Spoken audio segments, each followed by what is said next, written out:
মোচা কাটতে গেলে হাতে প্রথমে তেলটা লাগিয়ে নিতে হয়। তেলটা যদি আমরা না লাগাই তাহলে হাতে কালো দাগটা তো উঠবে না, সেই জন্য তেলটা লাগিয়ে নিলাম। মোচাটা ছাড়িয়ে নিলাম, নিয়ে মোচার ভিতরে যে কাঠিটা সেটা ফেলে দিলাম। এই যে এইটা ফেলে দিলাম, এই যে বাচ্চা হয়ে গেল একটা। আবার এইভাবে এটা ফেলে দিলাম, আর এই যে কাঠিটা এই ফেলে দিলাম। কাঠিটা আমরা যদি না ফেলি তাহলে খাওয়ার সময় আমাদের মুখে কাঠিটা খুব বাঁধবে, সেই জন্য কাঠিটাকে ফেলে দিতে হয়। এই কাঠিগুলো যত শক্ত কাঠি আছে সব যদি ফেলে দিই তাহলে খাওয়ার সময় আমাদের মুখে আর বাঁধবে না।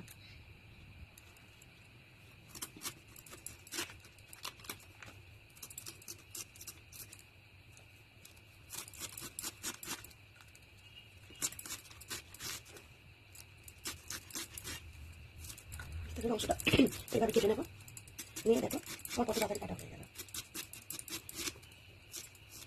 মোচার তরকারি খেতে বেশ ভালোই লাগে, সময় লাগে কাটতে, কিন্তু খেতে খেতে সুন্দর লাগে।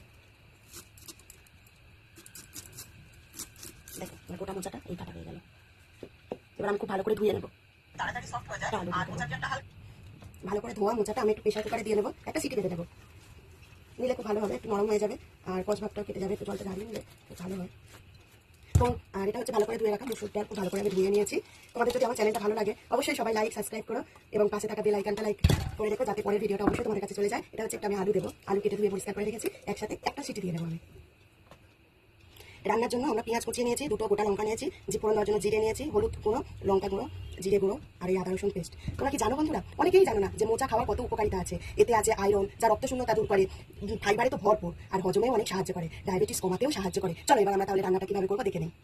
তেলটা আমাদের গরম হয়ে গেছে, এবার শুকনো লঙ্কাটা দিয়ে দেবো, জিরে ফোড়নটা দিয়ে দেবো, পেঁয়াজটা দিয়ে দেবো। পেঁয়াজটা খুব সুন্দর লাল লাল হয়ে এসেছে। এবার আদা রসুন বাটা যেটা রেখেছি ওইটা আমরা দিয়ে দিলাম, দিয়ে একটু খানিক্ষণ কষাতে থাকবো। তারপরে আমরা হলুদ, লঙ্কা, জিরে গুঁড়ো যেটা দিয়েছিলাম ওইটা আমরা দিয়ে দেবো সব। দেখো বন্ধুরা মশলাটা কি সুন্দর তেল ছেড়ে দিয়েছে। এইবারে আমি বললাম সিদ্ধ করে রেখেছি সবগুলো মোচা, আলু, ওইগুলো সব ডাল সব দিয়ে দেবো হয়েছে।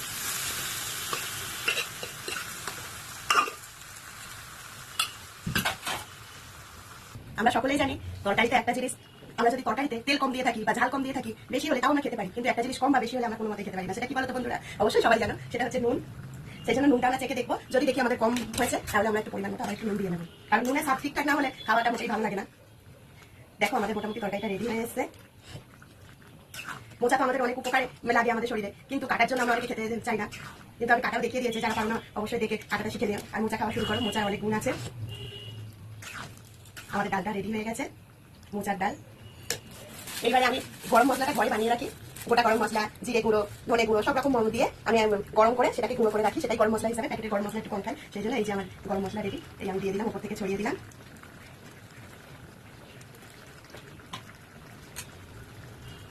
এবার গরম মশলাটা দিয়ে তাতে আমরা একটু ঘি ছড়িয়ে দেবো, ঘি দিলে আরো স্বাদটা আরো সুন্দর খোলে। তোমরা এইভাবে রান্না করে, তোমরা তো বিভিন্ন জন বিভিন্নভাবে রান্না করো, বিভিন্ন রকমের।